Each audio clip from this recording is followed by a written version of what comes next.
నమస్తే, welcome to Abhinav Bharat. 100లో ఒకరో ఇద్దరో ఇబ్బంది పడినా మిగతా వారందరికీ మంచి జరగాలనే ఉద్దేశంతోనే ముందుకు వెళ్తున్నట్టు హైడ్రా అధికారులు చెబుతున్నారు.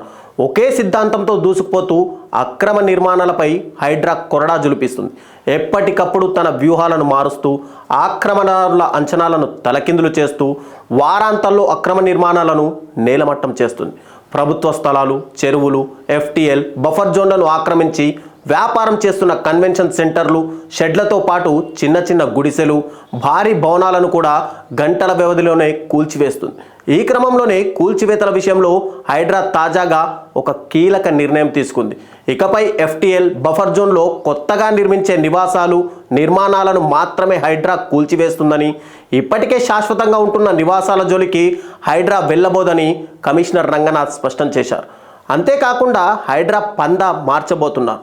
ఎఫ్టీఎల్, బఫర్ జోన్ల వివాదం ముదురుతున్న క్రమంలో ఇప్పటి వరకు గుర్తించిన ఆక్రమణలకు సంబంధించి రీసర్వే చేశాకే కూల్చివేతలు చేపట్టాలనే దిశగా హైడ్రా పునరాలోచిస్తున్నట్టు తెలుస్తోంది.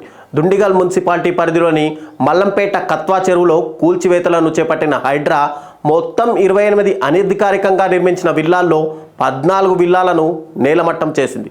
మరో 18 విల్లాల్లో కుటుంబాలు నివసిస్తుండగా వాటి కూల్చివేతల నుంచి మినహాయింపు ఇచ్చారు. ఈ అంశంపై అనేక అనుమానాలు ఉన్నాయంటూ బాధితులు హైడ్రా కమిషనర్ రంగనాథ్ను కలిశారు. బుద్ధ భవన్లోని ప్రధాన కార్యాలయంలో 15 మందితో సమావేశమైన రంగనాథ్ బాధితుల నుంచి వివరాలు అడిగి తెలుసుకున్నారు. హైడ్రా కూల్చివేతలపై బాధితులకు సమగ్రంగా వివరణ ఇచ్చిన కమిషనర్ కత్వా చెరువు ఎఫ్టీఎల్, బఫర్ జోన్ నిర్ధారణ కోసం రీసర్వే చేయనున్నట్టు తెలిపారు. రెవెన్యూ, మున్సిపల్, నీటిపారుదల శాఖ సంయుక్తంగా వారం 10 రోజుల్లో రీసర్వే చేయించి కొత్త ఎఫ్టీఎల్ను నిర్ధారిస్తుందని ఆయన బాధితులకు వివరించారు. ఇప్పటి వరకు కొత్తగా ఎలాంటి నిర్మాణాల కూల్చివేత చేపట్టబోదని, నష్టపోయిన బాధితులకు బిల్డర్ల నుంచి పరిహారం ఇప్పించేలా హైడ్రా అండగా ఉంటుందని భరోసా కల్పించారు. రిట్ పిటిషన్లు వేసి స్టేలు తెచ్చుకుంటే శాశ్వత పరిష్కారం దొరకదని రంగనాథ్ తేల్చి చెప్పారు.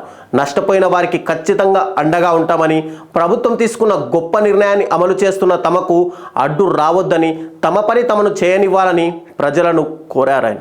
నాయకులారా, మీ పనితనం మీ అధినాయకులకు తెలియజేయాలనుకుంటున్నారు. ప్రజలారా, మీ సమస్యలను మీ నాయకులకు తెలియజేయాలనుకుంటున్నారు. ప్రజా సమస్యల పరిష్కార వేదిక మీ అభినవ్ భారత్.